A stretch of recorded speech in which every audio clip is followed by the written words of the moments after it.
In 2005, deep in the Caribbean Sea, there existed a private island that almost no one could reach. No tourists, no journalists, no media cameras. From the outside, it looked like paradise.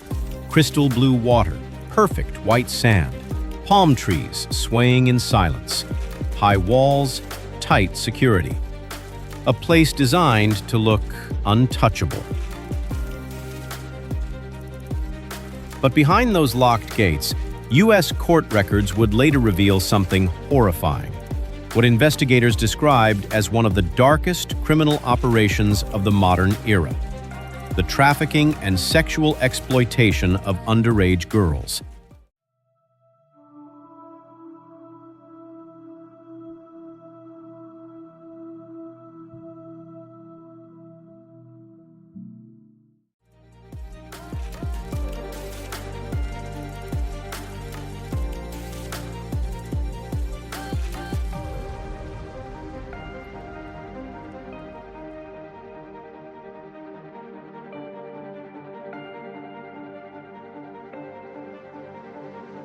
This was not fiction.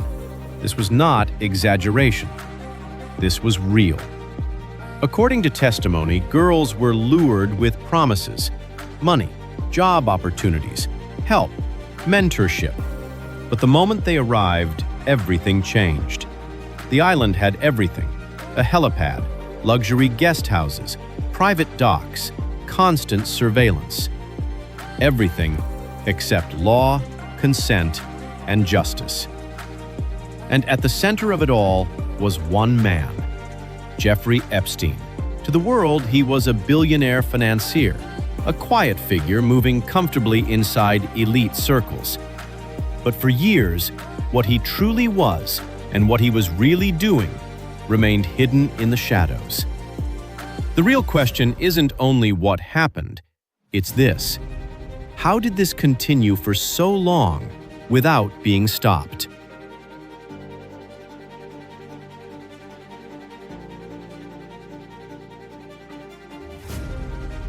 The story didn't begin on an island. It began in Palm Beach, Florida. A group of teenage girls walked into a police station and told a story that few were ready to hear. At the time, almost no one believed it would go beyond the local investigation. But then, something happened. Evidence began to pile up. More girls came forward. Patterns emerged. What started as a local complaint slowly transformed into a global scandal. A scandal involving money, power, politics, and institutional failure.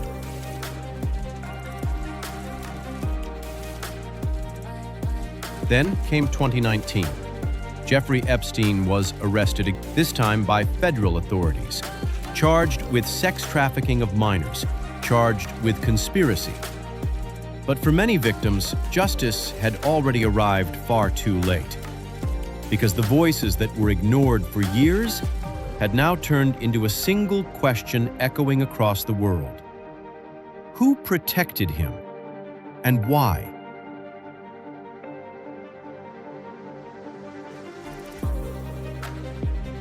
Jeffrey Edward Epstein was born in 1953 in Brooklyn, New York. No wealthy dynasty, no political family, no privileged beginning. His father was a government employee. His mother worked as a school assistant. From the outside, it was an ordinary middle-class American household. Epstein attended college, but never finished. No finance degree, no elite MBA, no formal credentials. And yet, years later, this same man would be seen dining, flying, and socializing with some of the most powerful people on Earth. Presidents, billionaires, global influencers.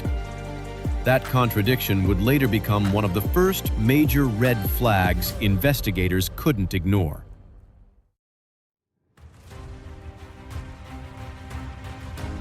In the early 1970s, Epstein landed a job teaching math and physics at an elite private school in New York, a school attended by the children of politicians, bankers, and CEOs. For the first time, Epstein was standing close to power.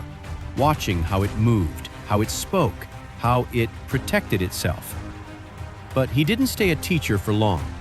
Without any clear public explanation, he left education entirely.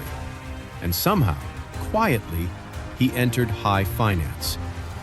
By 1976, Epstein was working at a top investment bank. No degree, no visible track record, no public explanation. Yet the doors opened. How? By the 1980s, Epstein had reinvented himself once again. Now, he claimed to be a financial advisor, working exclusively for ultra-high net worth individuals, clients whose names were never disclosed, companies with no transparency, money moving through private trusts and opaque structures. In the finance world, secrecy exists, but not at this level. Investigators would later say that this opacity wasn't accidental.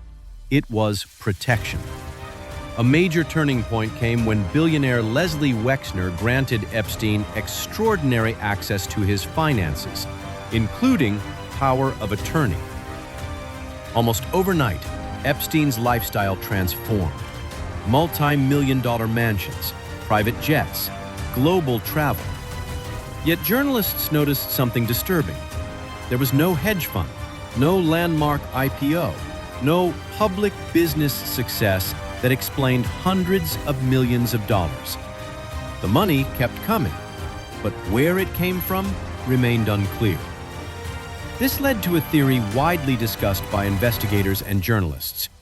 What if Epstein wasn't a traditional financier at all? What if his real product was access? He connected powerful people to each other, politicians to billionaires, scientists to donors, executives to private worlds beyond scrutiny. Meetings didn't happen in offices. They happened in private homes, on jets, on islands. When someone controls access, information, and secrecy at the same time, they stop being an advisor. They become a power broker. By the early 2000s, Epstein's operations had almost completely vanished from public view. No annual reports, no client disclosures, no explanations. Yet his wealth and influence continued to grow. His properties weren't just luxury, they were controlled environments. His aircraft weren't just transport, they were private corridors beyond oversight.